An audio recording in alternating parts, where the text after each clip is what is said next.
Counting Cats in Zanzibar, Gene Wolfe.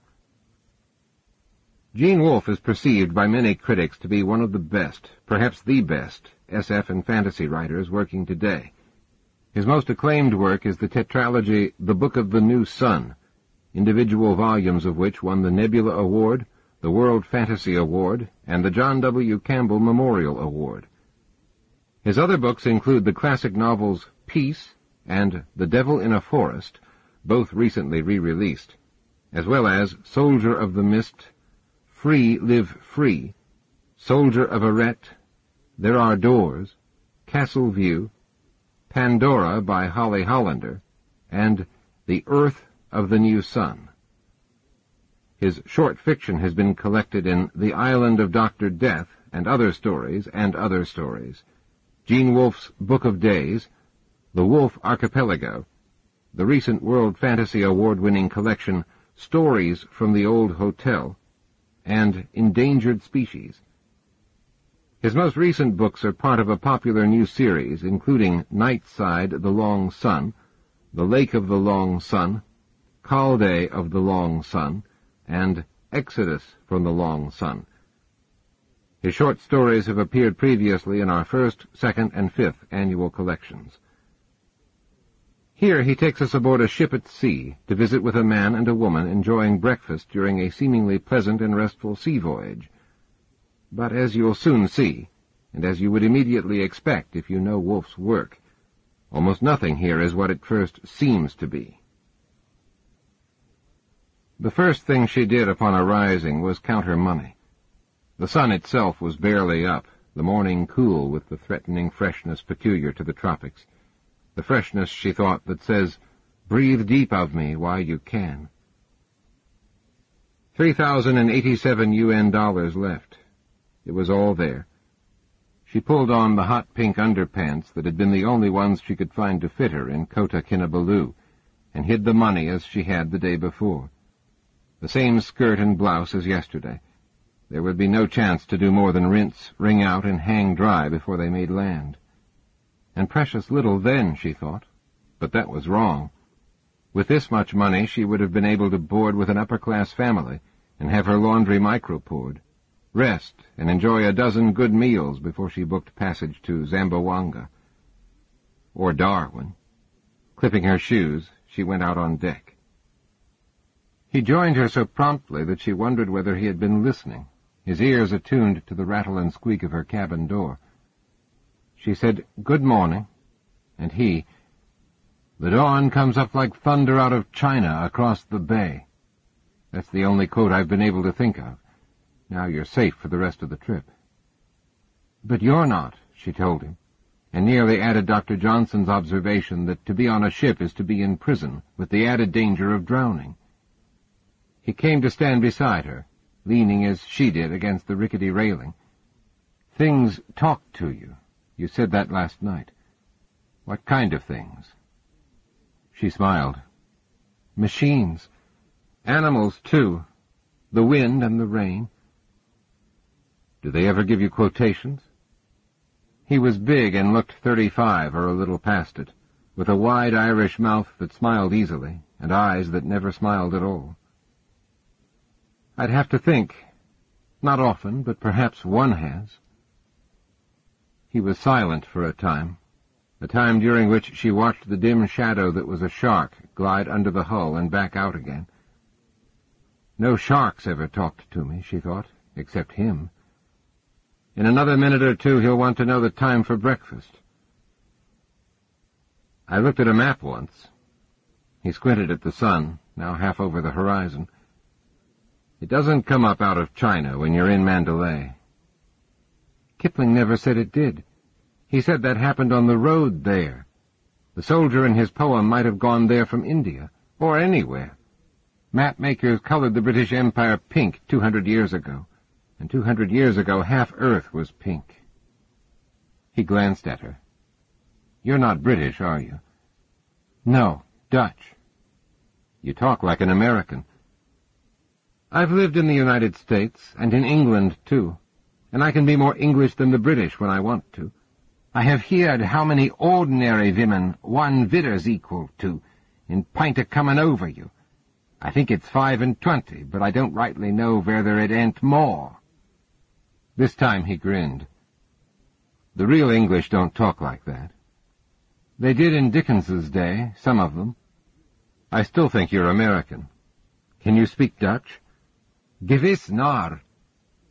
"Okay, and you could show me a Dutch passport. There are probably a lot of places where you can buy one good enough to pass almost anywhere. I still think you're American." "That was German," she muttered, and heard the thrum of the ancient diesel electric. "Don't trust him, don't trust him, don't trust him." "But you're not German." "Actually, I am." He grunted.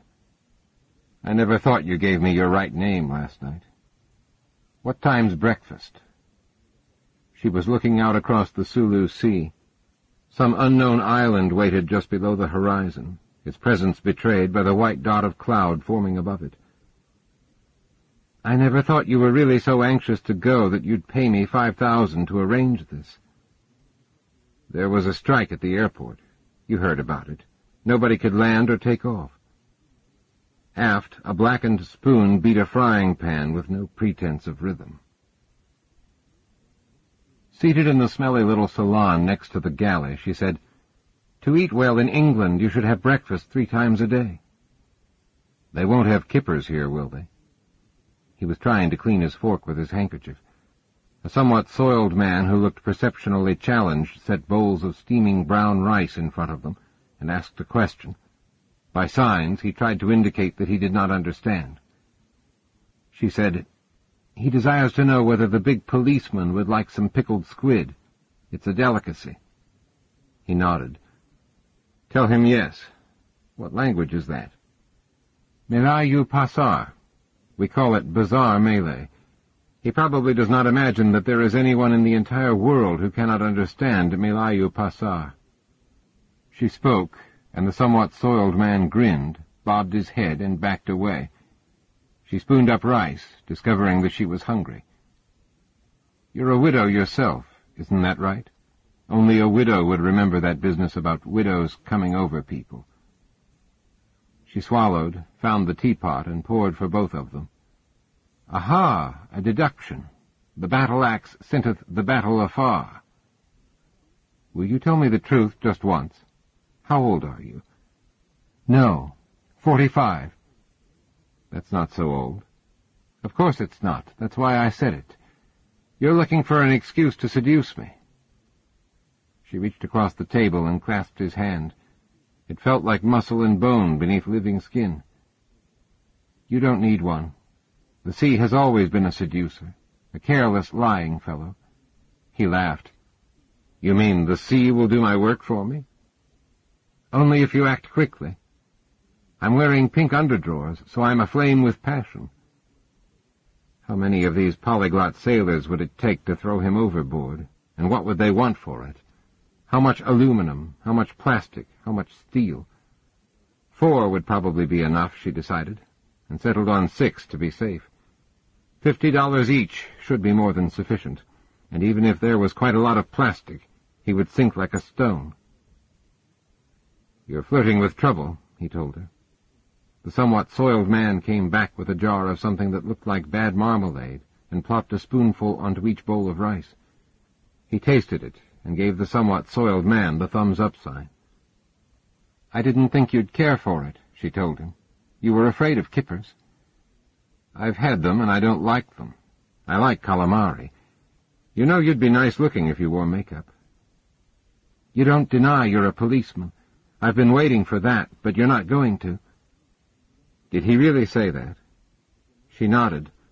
"Polici, polici, that's you." "Okay, I'm a cop."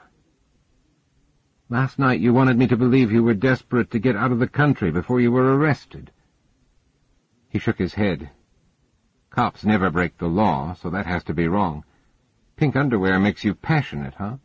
What about black? Sadistic. I'll try to remember. No black and no white." "The time will come when you'll long for white."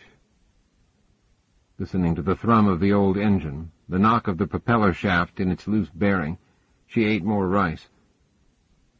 I wasn't going to tell you, but this brown stuff is really made from the penises of water buffaloes. They slice them lengthwise and stick them into the vaginas of cow water buffaloes, obtained when the cows are slaughtered. Then they wrap the whole mess in banana leaves and bury it in a pig pen. He chewed appreciatively. They must sweat a lot, those water buffaloes. There's a sort of salty tang. When she said nothing, he added, They're probably big fat beasts, like me. Still, I bet they enjoy it. She looked up at him. You're not joking. Obviously you can eat. Can you do that, too? I don't know. Let's find out. You came here to get me. He nodded. Sure. From Buffalo, New York. I will assume that was intended as wit. From America. From the United States. Federal, state, or local? None of the above. You gave me that money so that we'd sail together, very likely the only passengers on this ship, which doesn't make any sense at all. You could have had me arrested there and flown back. Before he could speak, she added, Don't tell me about the airport strike. I don't believe in your airport strike, and if it was real, you arranged it. Arrest you for what? He sipped his tea, made a face, and looked around for sugar. Are you a criminal? What law did you break? None. He signaled to the somewhat soiled man, and she said, Silakan gula. That's sugar. Silakan. Silakan is please. I stole nothing. I left the country with one bag and some money my husband and I had saved, less than $20,000. And you've been running ever since. For the wanderer, time doesn't exist. The porthole was closed. She got up and opened it, peering out at the slow swell of what was almost a flat calm. This is something you should say, not me, he told her back. But I'll say it anyhow. You stole God's fingertip. Don't you call me a thief. But you didn't break the law. He's outside everybody's jurisdiction. The somewhat soiled man brought them a thick glass sugar canister. The big policeman nodded thanks and spooned sugar into his tea, stirred it hard, and sipped. I can only taste sweet, sour, salty, and bitter, he told her conversationally. That's all you can taste, too. Beyond the porthole, a wheeling gull pleaded, Garbage? Just one little can of garbage? She shook her head. You must be goddamned tired of running. She shook her head again, not looking. I love it. I could do it forever, and I intended to. The silence lasted so long that she almost turned to see whether he had gone. At last he said, I've got a list of the names we know. 7. I don't think that's all of them. Nobody does, but we've got those 7. When you're Dutch, you're Tilly de Groot. I really am Dutch, she said. I was born in The Hague. I have dual citizenship. I'm the Flying Dutchwoman. He cleared his throat, a surprisingly human sound. Only not Tilly de Groot. No, not Tilly de Groot. She was a friend of my mother's. Your rice is getting cold, he told her. And I'm German, at least in the way Americans talk about being German. 3 of my grandparents had German names. She sensed his nod. Before you got married, your name was... She whirled. Something I've forgotten. Okay. She returned to their table, ignoring the sailor's stares. The farther she traveled into unknown places, the more precisely she could find within herself a map showing only the cities of the interior. He nodded again, this time as though he did not understand. We'd like you to come home. We feel like we're tormenting you. The whole company does. And we don't want to. I shouldn't have given you so much money, because that was when I think you knew. But we wanted you to have enough to get back home on. With my tail between my legs, looking into every face for new evidence of my defeat?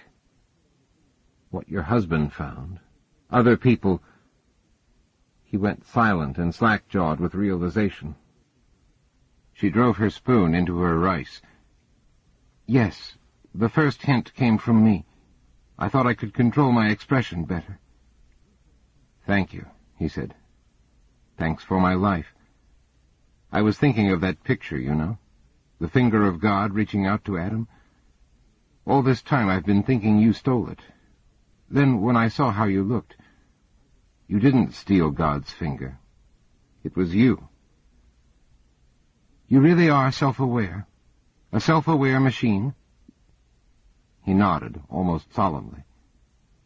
Her shoulders slumped. "My husband seized upon it, as I never would have. He developed it, thousands upon thousands of hours of work. But in the end he decided we ought to keep it to ourselves. If there is credit due, I don't think so, but if there is, 90% is his. 95. As for my 5%, you owe me no thanks at all. After he died, I wiped out his files and smashed his hard drive with the hammer he used to use to hang pictures for me." The somewhat soiled man set a plate of fruit between them. She tried to take a bite of rice and failed. "Someone else discovered the principle. You said that yourself." "They knew he had something." He shifted uneasily in his narrow wooden chair, and his weight made it creak. "It would be better for me now, if I didn't tell you that. I'm capable of lying. I ought to warn you. But not of harming me, or letting me be harmed." "I didn't know you knew."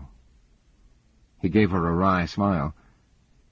"That was going to be my big blackout, my clincher." "There's video even in the cheap hotels," she said vaguely. "You can get news in English from the satellites." "Sure, I should have thought of that." "Once I found a magazine on a train. I can't even remember where I was now, or where I was going. It can't have been that long ago, either. Someplace in Australia. Anyway, I didn't really believe that you existed yet until I saw it in print in the magazine. I'm old-fashioned, I suppose." She fell silent, listening to the clamor of the sailors and wondering whether any understood English. "We wanted you to have enough to get home on," he repeated. "That was us, okay? This is me. I wanted to get you someplace where we could talk a lot, and maybe hold hands or something. I want you to see that I'm not so bad, that I'm just another guy. Are you afraid we'll outnumber you? Crowd you out? We cost too much to make. There's only 5 of us, and there'll never be more than a couple of hundred, probably." When she did not respond, he said, "You've been to China. You had flu in Beijing. That's 1.5 billion people, just China. Let observation with extensive view survey mankind from China to Peru." He sighed and pinched his nostrils as though some odor had offended them. "Looking for us, you mean? You won't find us there, or much of any place else except in Buffalo, and me right here. In 100 years there might be 2 or 3 in China, nowhere near enough to fill this room. But they will fill it from the top." His nervous fingers found a bright green orange and began to peel it. "That's the trouble, huh? Even if we treat you better than you treat yourselves. We will, you know. We've got to. It's our nature. Listen, you've been alone all this time. Alone for a couple of 100,000 years, or about that." He hesitated. "Are these green things ripe?" "Yes. It's frost that turns them orange, and those have never felt the frost. See how much you learn by traveling?" I said I couldn't remember any more quotes. He popped a segment into his mouth, chewed and swallowed. "That's wrong, because I remember one you laid on me last night when we were talking about getting out. You said it wasn't worth anybody's time to go halfway around the world to count the cats in Zanzibar. That's a quote, isn't it?" "Thoreau. I was still hoping that you had some good reason for doing what you said you wanted to do, that you were human, and no more than the chance-met acquaintance you seemed." "You didn't know until out there, huh?" the sunlight. Last night, alone in my cabin. I told you machines talk to me sometimes. I lay on my bunk thinking about what you had said to me, and I realized that when you weren't talking as you are now, you were telling me over and over again what you really were. You said that you could lie to us, that it's allowed by your programming. Uh-huh. Our instincts. A distinction without a difference. You can, indeed. You did last night. What you may not know is that even while you lie, especially while you lie, perhaps, you cannot prevent yourself from revealing the truth. You can't harm me, you say. That's right. Not that I'd want to. He sounded sincere. Has it ever occurred to you that at some level you must resent that? That on some level you must be fighting against it, plotting ways to evade the commandment? That is what we do, and we made you. He shook his head. I've got no problem with that at all. If it weren't built in, I'd do the same thing, so why should I kick? You quoted that bit from Thoreau back at me to imply that my travels had been useless, all of my changes of appearance, identity, and place futile. Yet I delayed the coming of your kind for almost a generation. Which you didn't have to do. All of you would be better off if you hadn't. He sighed again. Anyhow, it's over. We know everything you knew, and a lot more. You can go back home, with me as a traveling companion and bodyguard. She forced herself to murmur, perhaps. Good. He grinned. That's something we can talk about on the rest of this trip. Like I told you, they never would have looked into it if your husband hadn't given a couple of them the idea he'd found it, discovered the principle of consciousness. But you had the original idea, and you're not dead. You're going to be kind of a saint to us. To me, you already are. From women's eyes this doctrine I derive. They sparkle still, the right Promethean fire. They are the books, the arts, the academes, that show, contain, and nourish all the world. Yeah, that's good. That's very good. No. She shook her head. I will not be Prometheus to you. I reject the role, and in fact I rejected it last night. He leaned toward her. You're going to keep on counting cats? Keep traveling? Going no place for no reason? She took half his orange, feeling somehow that it should not perish in vain. Listen, you're kind of pathetic, you know that? With all those quotes, traveling so many years, and living out of your suitcase. You love books. How many could you keep? 2 or 3, and only if they were little ones. A couple of little books full of quotes, maybe a newspaper once in a while, and magazines you found on trains, like you said. Places like that. But mostly just those little books. Thoreau, Shakespeare, people like that. I bet you've read them to pieces. She nodded. Very nearly. I'll show them to you if you will come to my cabin tonight. For a few seconds he was silent. You mean that? You know what you're saying? I mean it, and I know what I'm saying. I'm too old for you, I know. If you don't want to, say so. There will be no hard feelings. He laughed, revealing teeth that were not quite as perfect as she had imagined. How old do you think I am? Why... She paused, her heart racing. I hadn't really thought about it. I could tell you how old you look. So could I. I'm 2. I'll be 3 next spring. You want to go on talking about ages? She shook her head. Like you said, for travelers, time isn't real. Now, how do I ask you what time you'd like me to come around? After sunset. She paused again, considering. As soon as the stars are out. I'll show you my books, and when you've seen them, we can throw them out the porthole if you like. And then... He was shaking his head. I wouldn't want to do that. You wouldn't? I'm sorry. That will make it harder. And then I'll show you other things by starlight. Will you do me a favor? 1,000. He sounded sincere. Listen, what I said a minute ago, that came out a lot rougher than I meant for it to. What I'm trying to say is that when you get home you can have a whole library, just like you used to. Real ones, CD-ROM, Cube, whatever. I'll see you get the money. A little right away, and a lot more soon. Thank you. Before I ask for my favor, I must tell you something. I told you that I understood what you really are as I lay in my bunk last night. He nodded. I did not remain there.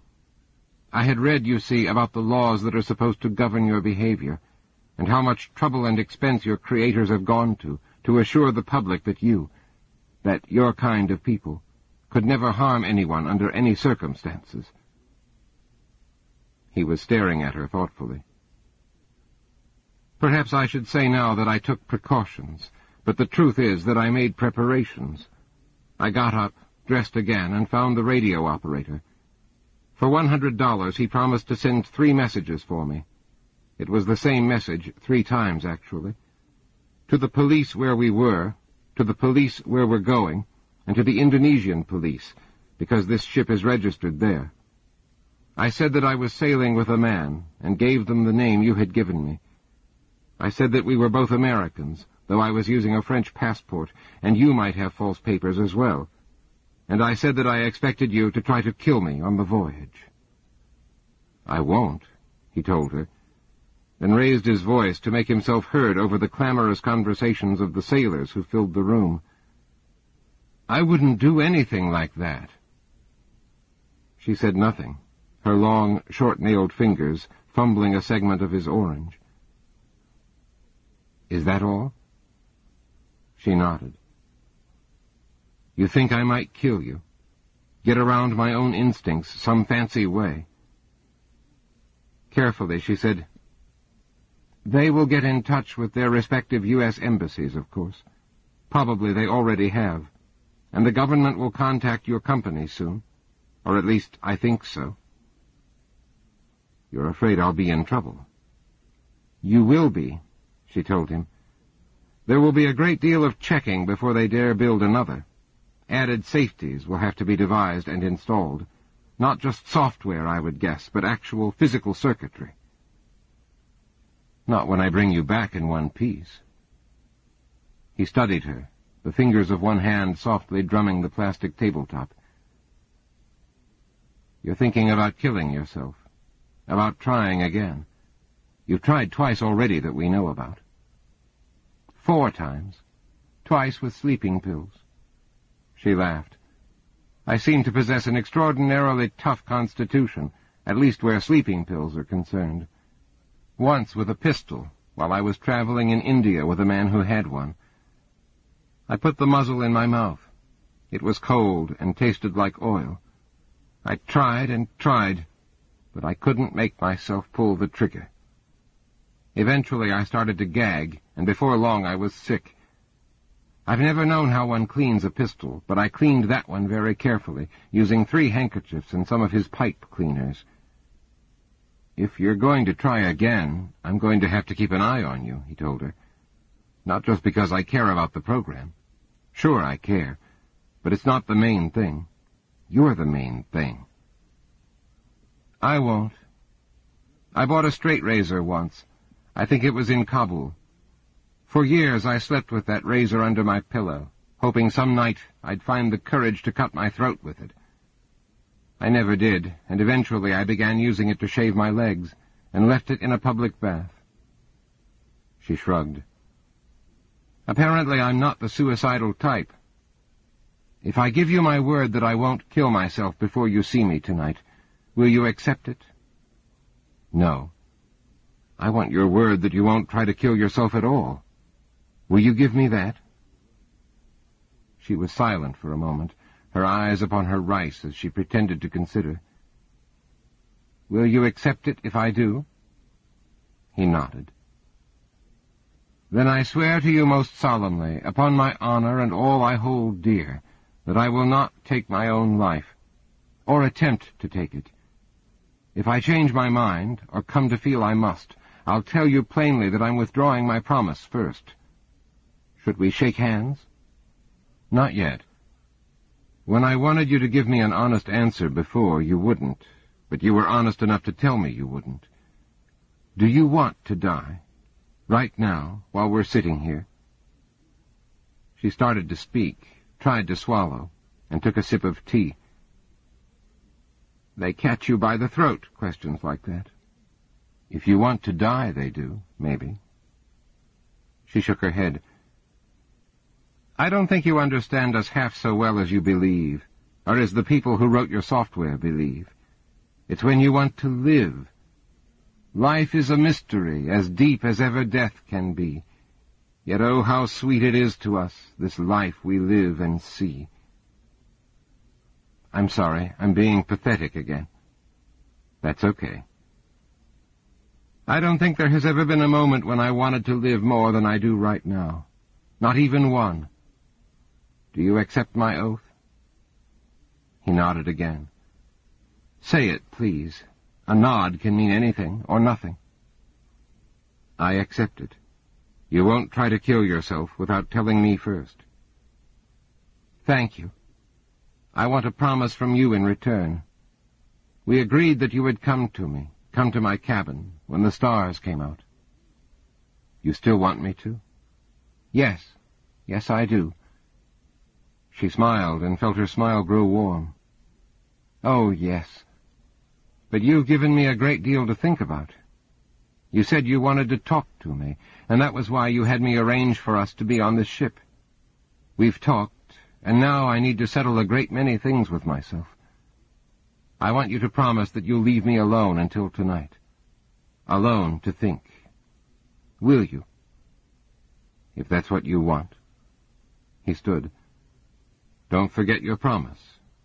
Believe me, I have no wish to die. For a second or two she sensed his interior debate. Myriads of tiny transistors changing state, gates opening and shutting, infinitesimal currents flowing and ceasing to flow. At last he said, Well, have a nice morning, Mrs.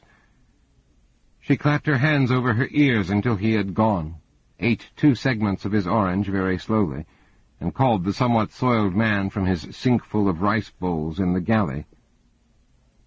Akut, akut, she said, her voice trembling. I am afraid. He spoke at length, pointing to 2 sailors who were just then finishing their breakfasts. She nodded, and he called them over. She described what she wanted, and seeing that they were incredulous, lied and insisted, finding neither very easy in her choppy Malay. $30 apiece was refused, 50 refused with reluctance, and 70 accepted. Malam ini, she told them, this night. Sewaktu kami pergi kamarku. They nodded. When he and she had finished and lain side by side for perhaps an hour, whispering only occasionally, and had washed each other, she dressed while he resumed his underwear and his shirt, his white linen suit, and his shoes and stockings. I figured you'd want to sleep, he said. She shook her head, although she was not certain he could see it in the dimness of her cabin. It's men who want to sleep afterward. I want to go out on deck with you, and talk a little more, and look at the stars. Is that all right? Do you ever look at the stars? Sure, he said. And then, the moon will be up soon. I suppose. A thin crescent of moon like a clipping from one of God's fingernails, thrown away into our sky. I saw it last night. She picked up both of her tattered little books, opened the cabin door, and went out, suddenly fearful. But he joined her at once, pointing at the sky.